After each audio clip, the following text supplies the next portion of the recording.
तो हम पढ़ रहे थे क्लास 9th इंग्लिश सब्जेक्ट और chapter number 5 the happy Prince. जो मोमेंट्स बुक है उसका chapter number 5 the happy Prince हम पढ़ रहे थे। ठीक है, ये सब हमने पढ़ लिया था यहाँ तक।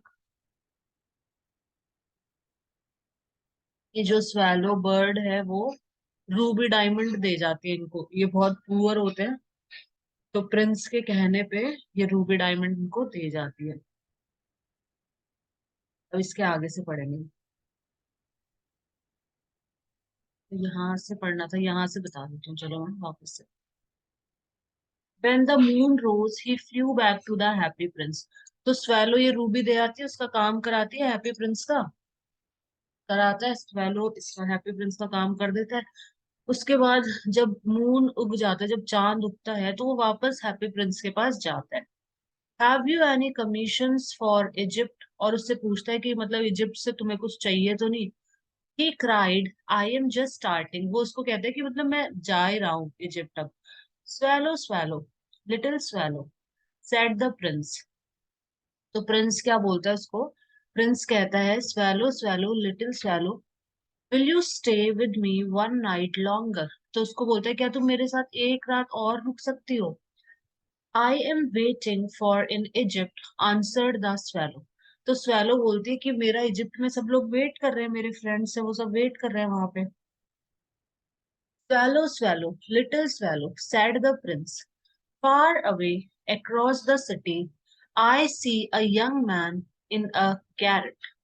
He is leaning over a desk covered with papers, and in the glass by his side, there is a bunch of withered violets.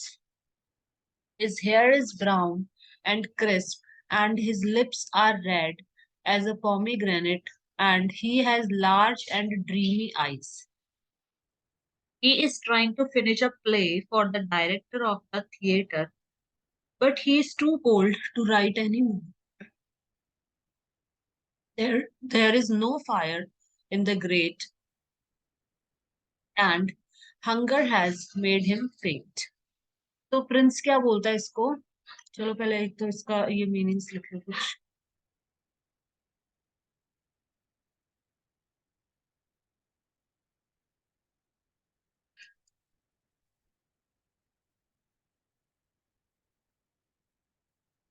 Carat मतलब एक तरह का रूम होता है, इसको अटारी भी बोलते हैं अपन।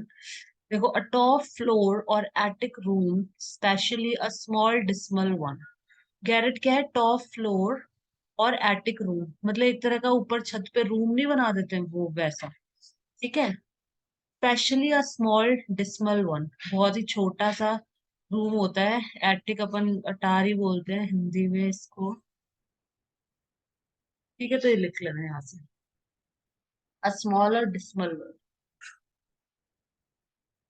सब ऊपर ही ऊपर होता है, टॉप फ्लोर मतलब घर के ऊपर ही ऊपर होता है ना। इसको अटारी भी कहा जाता है, इसमें सामान रखता है। स्पेशली स्मॉल डिसमल वन मतलब ऐसा ही उदासी भरा, इतना वो नहीं होता ये, हल्का मतलब उदास होता है, ये भी दिखा देती हूँ। दुख भरा, निराशाजनक, मतलब इस तरह का रूम था, मतलब इतना हैपनिंग रूम नहीं था, इतना अच्छा रूम नहीं था वो। डिस्मल सराउंडिंग का मतलब होता है कॉजिंग और शोइंग सैडनेस, डिप्रेशन। मतलब छोटा सा रूम और बहुत ही मतलब उदासी भरा, निराशाजनक कमरा।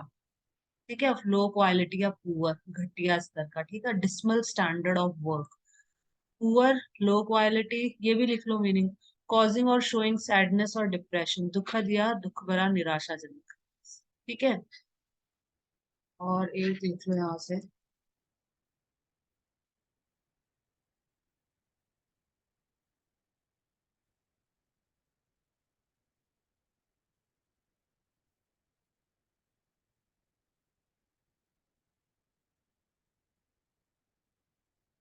यहाँ पर जो ग्रेट है,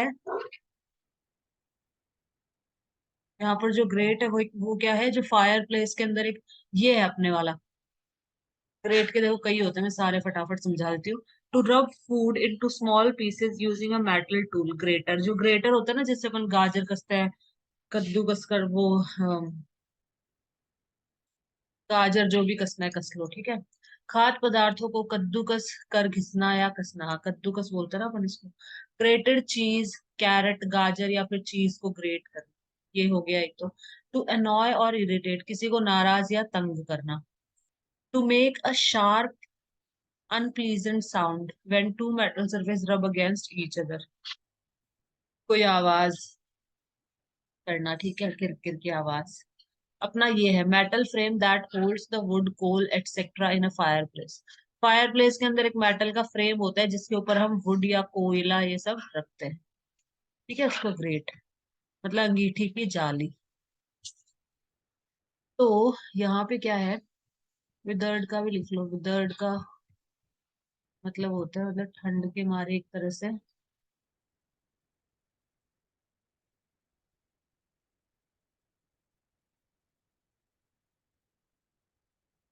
जैसे मुरझा जाना, ये देखो, ठीक है। टू बिकम ड्राई और डाई, ठीक है। To make a plant do this, पौधों का मुरझा जाना, कुम्हला जाना, पौधों को सुखाकर मार देना, मुरझा देना। The plants withered in the hot sun. To become weaker then disappear, क्षीण होते होते समाप्त हो जाना। This type of industry will wither away in the years to come, ठीक है। विदर का मतलब ये एक तरह से मुरझा जाना या क्षीण हो जाना। टू बिकम वीकर, ये लिख लो, अपने वाला ये है। To become weaker then disappear, क्षीण होते होते समाप्त हो जाना।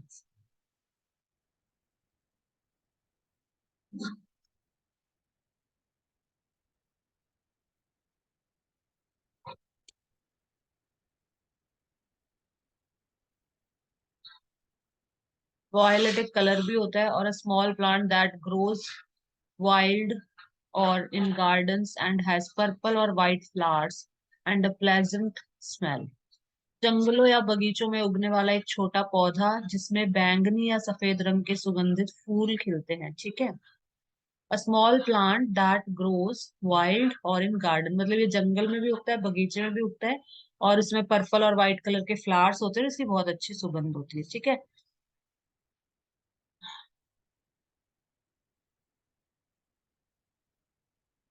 तो ये सब लिख लेना। अब देखो, तो यहाँ पे प्रिंस क्या कहता है स्वैलो को, swallow swallow little swallow said the prince, far away across the city I see a young man in a garret, मतलब बहुत दूर, सिटी के पार बहुत ही दूर मैं एक यंग मैन को देख रहा हूँ। गैरेट के अंदर है वो एक रूम में है, मतलब टॉप फ्लोर पे कोई रूम है, ठीक है, वहां पे बैठा है वो। He is leaning over a desk covered with papers.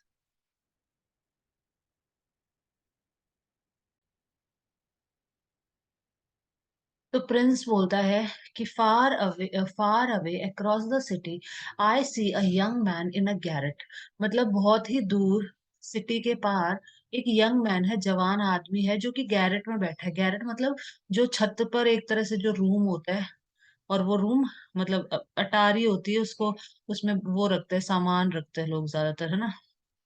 तो वहां पे वो बैठा है, और ही is leaning over a desk covered with paper. वो एक डेस्क पे, लीन का मतलब होता है एक तरह से झुका होना वहां पे, ठीक है।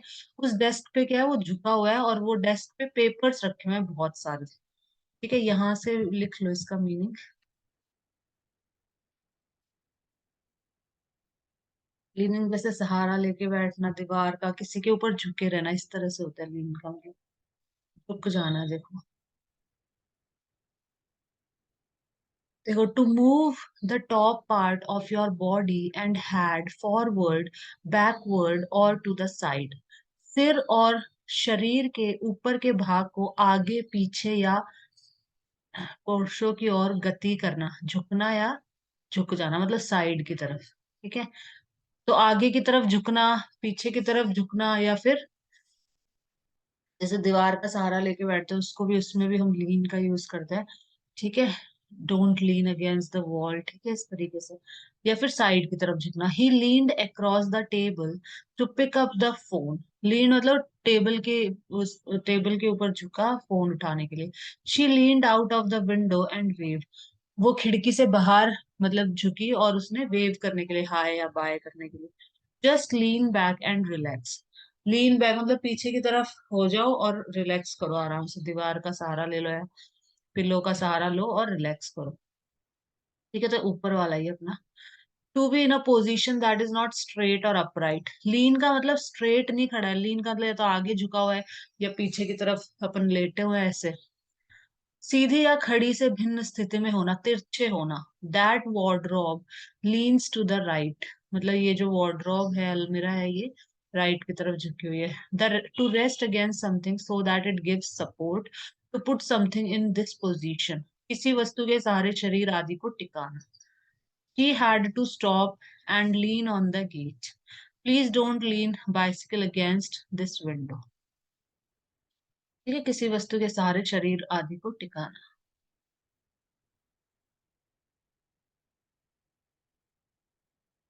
तो वो उस डेस्क पे, ही is leaning over a desk covered with papers. तो जो डेस्क थी उस पे पेपर्स रखे हुए थे और वो उस पे लीन ओवर मतलब उसके ऊपर ऐसे झुक रहा था, पूरा झुका हुआ था, पेपरों में कुछ काम कर रहा होगा। And in the glass by his side there is a bunch of withered violets. और उसके पास में, इन द ग्लास, उसके पास में एक ग्लास था, उसके अंदर ये फ्लावर्स का बंच रखा था, गुच्छा रखा हुआ था। विदर्ड वायलेट, विदर्ड मतलब मुरझाए हुए वायलेट फ्लावर्स थे, उनका गुच्छा रखा हुआ था। वायलेट कौन से फ्लावर होते हैं? या तो पर्पल कलर के होंगे या व्हाइट कलर के होते हैं, ठीक है। और विदर्ड मतलब मुरझाना। तो मुरझे हुए इनका वायलेट फ्लावर्स का गुच्छा उसके पास में रखा हुआ था। His here is brown and crisp.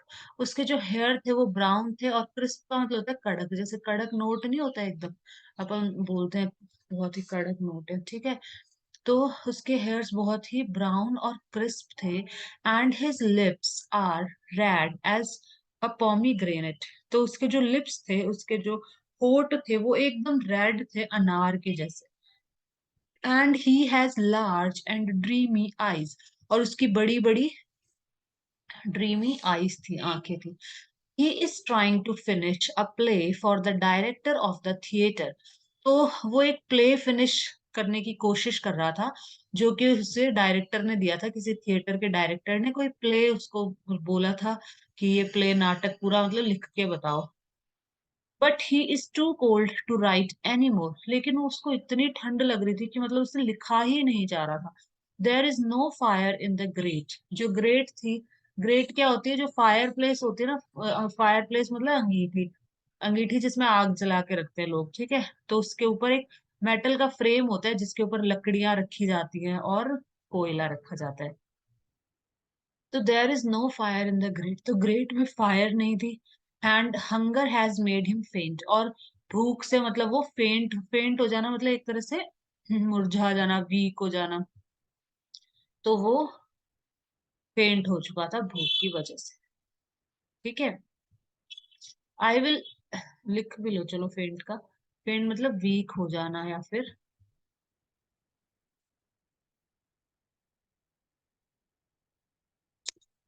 हल्का पड़ जाना भी हो।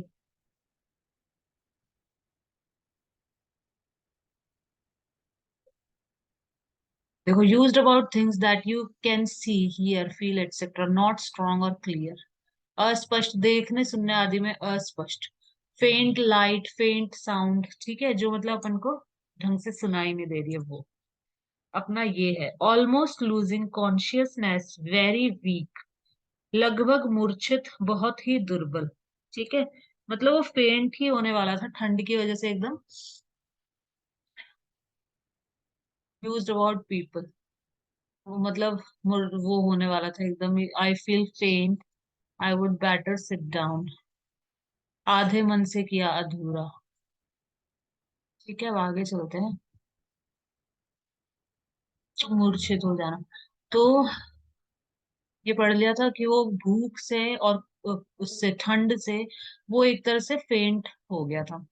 आई will wait with you one night longer, said the swallow. Swallow ने बोला कि ठीक है, मैं तुम्हारे साथ एक रात और रुक जाऊंगा। Who really had a good heart, मतलब जिसका इतना अच्छा हार्ट हो, इतना अच्छा दिल हो, तो उसके साथ में एक रात और रुक जाऊंगा, ठीक है। He asked if he should take another ruby to the young playwright. तो उसने किंग ने बोला कि मेरा दूसरा जो रूबी है उसको भी लेके जाओ, इस यंग जो ये बच्चा है इसके पास लेके जाओ. Alas, I have no ruby now, said the prince. But Prince ने कहा मेरे पास तो रूबी है ही नहीं, रूबी तो मैंने दे दिया ना, रूबी तो सारे रूबी दे दिए उसने. अभी लिख लो.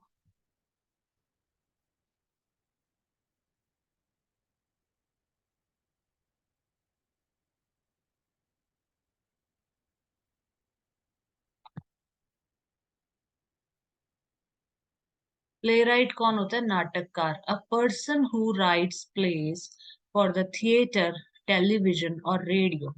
ठीक है, वो पर्सन जो प्ले लिखता है, नाटक लिखता है थिएटर्स के लिए, टेलीविजन के लिए या रेडियो के लिए. ठीक है, इसको प्ले राइट बोलते हैं. नाटककार को, नाटक लिखने वाले को. ठीक है, तो ये कहता है कि इसको, जो यंग प्ले राइट है, इसको अनदर रूबी, दूसरा रूबी इसको दे आओ. ये जो नाटककार है इसको दूसरा रूबी दे आओ. Alas, I have no ruby now, said the prince. Alas हम यूज करते हैं जब दुखी होते हैं, जब. ठीक है, तो मेरे पास कोई रूबी नहीं है, प्रिंस ने कहा. My eyes are all that I have left. अब सिर्फ मेरी आंखें ही बची हैं, जो आंखों में सफायर, जो मणि था ब्लू कलर का, वही बचा है. They are made of rare sapphires which were, ये मतलब सफायर से बने हुए हैं. विच वर, जो आंखें हैं मेरी सफायर से बनी, which were brought out, brought out of India 1,000 years ago. मतलब ये इंडिया से एक तरह से लाई गई थी हजारों सालों पहले. He ordered the swallow to pluck out one of them and take it to the playwright. तो प्रिंस swallow को ऑर्डर करता है कि तुम मेरी आंख से इसको निकाल लो और उसको दे आओ, प्लेराइट को दे आओ इसे. ठीक है,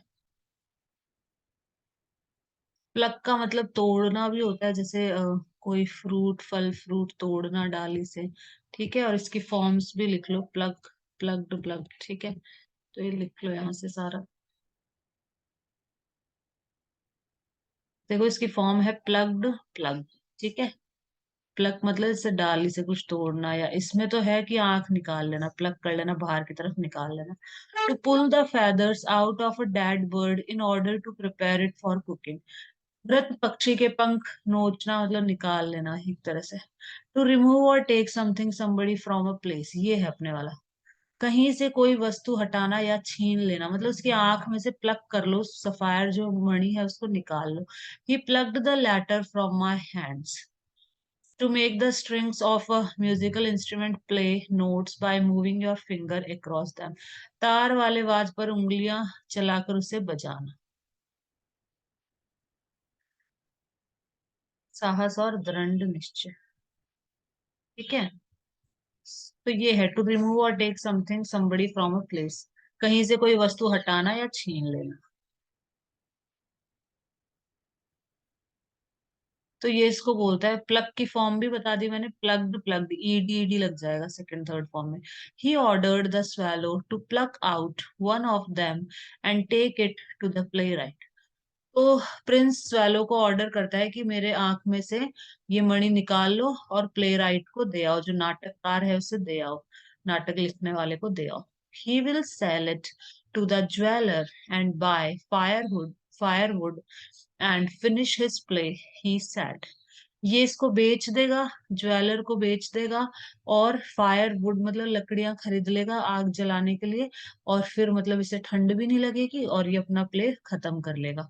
प्रिंस ने ऐसा बोला इसको. Dear prince, said the swallow, I cannot do that. And he began to weep. तो swallow बोलता है कि डियर प्रिंस, मैं ऐसा नहीं कर सकता, और वो रोने लग जाता है, swallow रोने लग जाता है. Swallow, swallow, little swallow, said the prince, do as I command you. तो प्रिंस बोलता है जैसे मैं कह रहा हूं वैसा ही करो. So the swallow plucked out the prince's eyes and flew away to the young man's garret.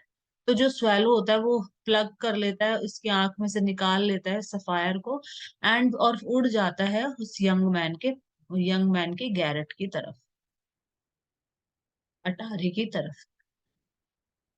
It was easy enough to get in as there was a hole in the roof. Roof में एक whole होता है तो वो आराम से अंदर आ जाता है। Through this he darted and came into the room. तो उस होल से, उस छेद से वो अंदर की तरफ आ जाता है, रूम के अंदर आ जाता है।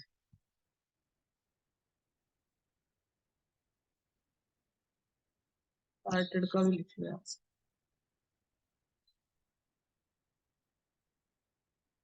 डार्ट मतलब होता है टू मूव और make something move suddenly and quickly in a certain direction. अचानक और तेजी से एक और जाना या भेजना, मतलब वो तेजी से अंदर की तरफ उस होल में से मतलब निकल जाती है। A rabbit darted across the field. She darted an angry glance at me.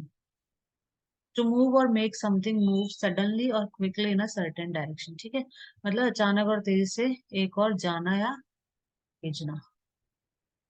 So through this he darted, मतलब उस होल के अंदर से वो निकल जाता है, and came into the room, और रूम के अंदर आ जाता है वो bird swallow. The young man had his head buried in his hands, so he did not hear the flutter of the bird's wing. And when he looked up, he found the beautiful sapphire lying on the withered violets. तो जो young man होता है, had his had buried in his hand, मतलब अपने जो हाथ होते हैं उनके अंदर अपने सर को, अपन ऐसे नहीं देखे उस टेबल के ऊपर लेट जाते हैं, सर से पूरे हाथ को, मतलब हाथों से पूरे सर को ढक लेते हैं, तो वो ऐसे नीचे की तरफ टेबल पे सर रखकर इस तरह से झुका हुआ था, तो उसने देखा नहीं कि बर्ड, ना ही उसने सुना। So he did not hear the flutter of the bird's wing, तो बर्ड्स के जो विंग्स फ्लटर करते हैं ना, पंखुड़ियां फड़फड़ाना, फ्लटर मतलब फड़फड़ाना, तो फ्लटरिंग करते हैं, तो इसको पता नहीं चला। And when he looked up, जब उसने देखा ऊपर की तरफ, he found the beautiful sapphire lying on the withered violet, तो जो विदर्ड मुरझाए हुए वायलेट के फ्लावर्स थे उनके ऊपर वो ब्यूटीफुल मणि उसने देखा। फ्लटर का लिख लो यहाँ से भी। फ्लटर मतलब पंखों का फड़फड़ाना होता है।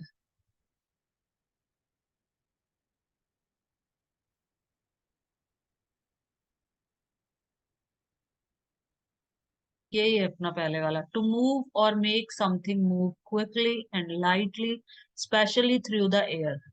तेज गति से और कोमलता के साथ हिलना या किसी वस्तु को हिलाना, विशेषतः हवा में फड़फड़ाना, फरफराना, लहराना।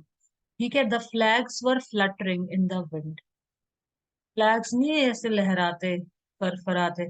The bird fluttered its wings and tried to fly.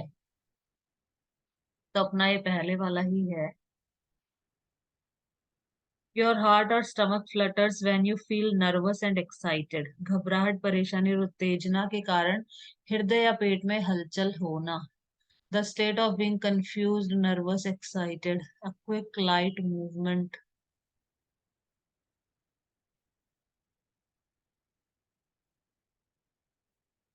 A bet on a race, etcetera. ठीक है, तो अपना ये वाला है, टू मूव और make something move quickly and lightly, specially through the air. तेज गति से और कोमलता के साथ हिलना या किसी वस्तु को हिलाना, विशेषतः हवा में। अब आगे चलते हैं। तो उसको, जो बर्ड के विंग्स, जो उसके पंखों की फड़फड़ाहट थी वो सुनाई नहीं दी। And when he looked up he found the beautiful sapphire lying on the withered violet. तो जो वायलेट के फ्लावर्स थे, मुरझाए हुए वॉयलेट के फ्लावर्स थे, उनपे उसने ये देखी, मतलब ब्यूटीफुल जो मणि मणि था, सफायर मणि था ब्लू कलर का, वो देखा जब उसने ऊपर की तरफ देखा। I am beginning to be appreciated, he cried. This is from some great admirer. Now I can finish my play. And he looked quite happy. तो वो क्या कहता है, जो प्ले राइट होता है, मतलब जो नाटककार होता है, वो बोलता है कि I am beginning to be appreciated, he cried. This is from some great admirer. मतलब मैं एक तरह से अप्रिशिएट होता है किसी को वो करना, किसी की प्रशंसा करना, तारीफ करना, ठीक है। तो ये कहता है कि मतलब मेरा अप्रिसिएशन हो रहा है। और this is from some great, कोई एडमायरर है, एडमायरर होता है मतलब जो किसी को एडमायर करे, मतलब किसी को किसी की प्रशंसा करे, ठीक है। जैसे अपन को कोई बहुत ही पसंद है तो वो कहता है कि मेरा कोई एडमायरर है, उसी ने मतलब ये मुझे दिया है। Now I can finish my play, अब मैं अपना प्ले फिनिश कर सकता हूँ। And he looked quite happy, और वो बहुत ही खुश दिख रहा था। एडमायर का मतलब होता है किसी की तारीफ करना, प्रशंसा करना, ठीक है। The next day the swallow flew down to the harbor. He sat on the mast of a large vessel and watched the sailors working. I am going to Egypt, cried the swallow, but nobody minded. And when the moon rose, he flew back to the happy prince. Harbour होता है जहाँ पे ये ships रखी जाती हैं, तो इसको भी यहाँ से लिख लो।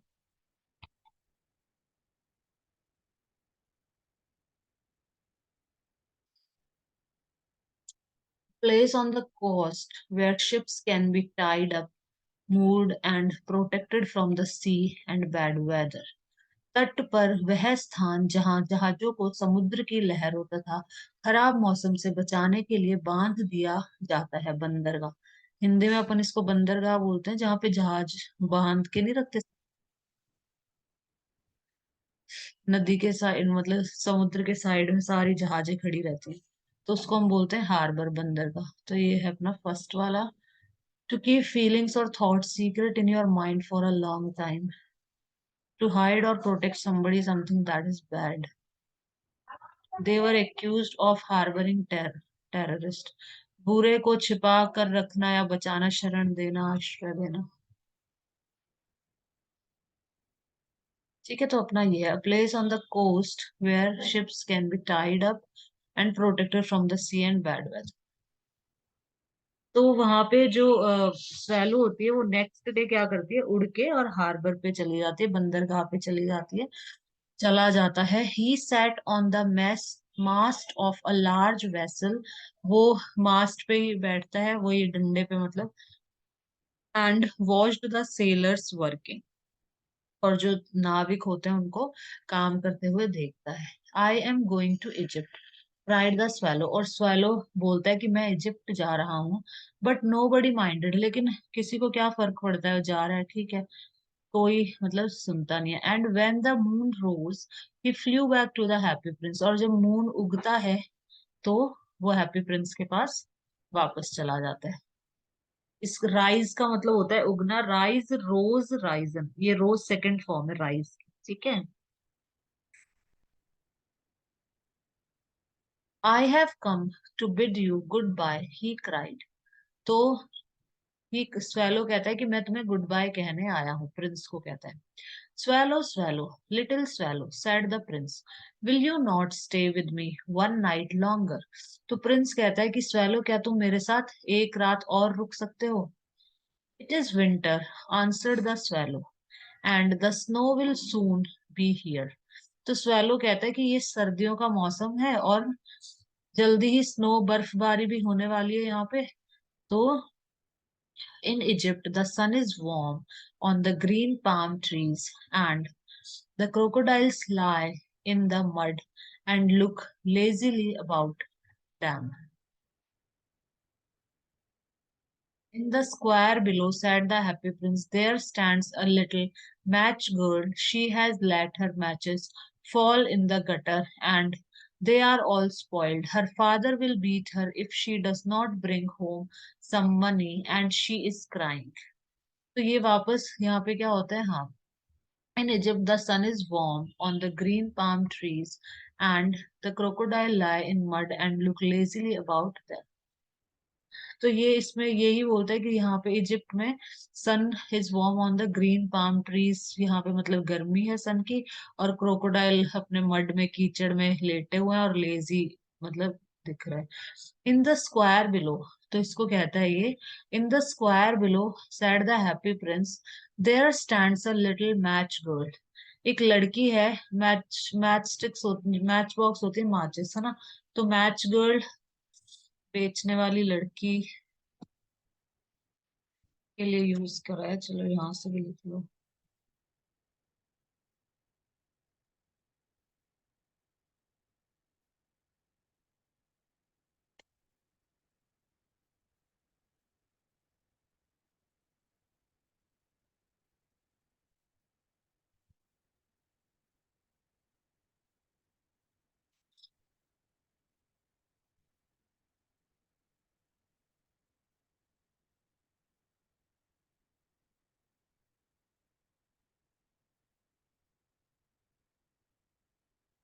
A girl who sold matches on the street, मतलब ये माचिस जो बेचती है ना, तो उसी के लिए यूज किया है, ठीक है।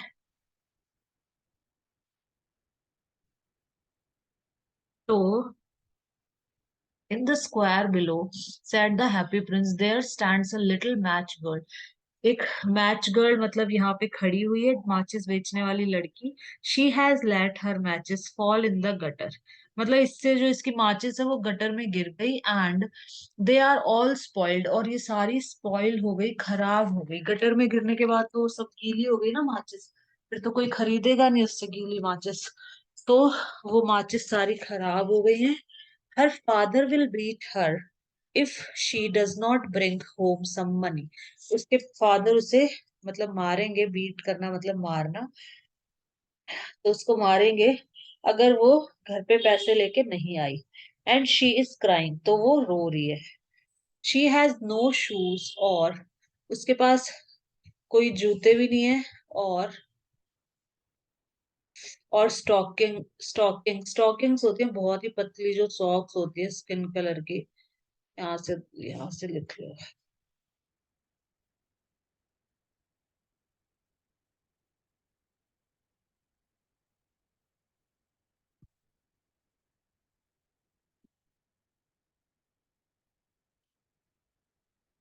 लंबे मोजे, one of a pair of thin pieces of clothing that fit tightly over a woman's feet and legs। ठीक है, बहुत ही लंबे मोजे होते हैं, स्किन कलर के भी होते हैं, ब्लैक कलर के भी होते हैं, ठीक है। थोड़े, तो ये इसको बोलते हैं stocking, pair of stockings. One of a pair of thin pieces of clothing that fit tightly over a woman's feet or leg। लंबा मोजा, ठीक है। इमेजेस भी देख लो इसके, पहले लंबे लंबे पहनते थे ना ये, ब्लैक कलर के, स्किन कलर के, ठीक है। ये स्टॉकिंग्स होती हैं। अब आगे चलते हैं।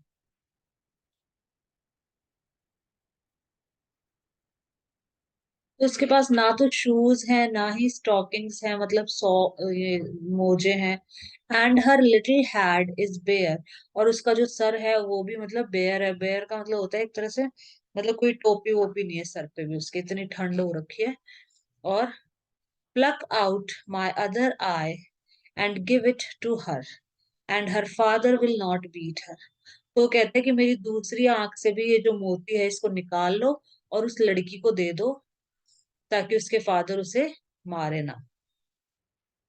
I will stay with you one night longer, said the swallow, but I cannot pluck out your eye.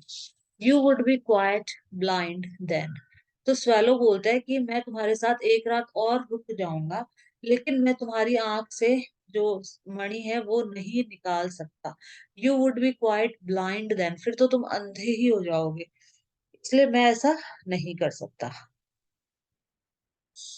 Swallow, swallow, little swallow, said the prince, do as I command you। जैसा मैं कह रहा हूं वैसा ही करो, प्रिंस उसे ऐसे बोलता है, ठीक है। तो अभी हम यहाँ तक ही करेंगे। अभी नेक्स्ट वीडियो में हम यहाँ से स्टार्ट करेंगे। इस वीडियो में बस यहाँ तक ही करेंगे, नेक्स्ट वीडियो में अपन स्टार्ट करेंगे यहाँ से।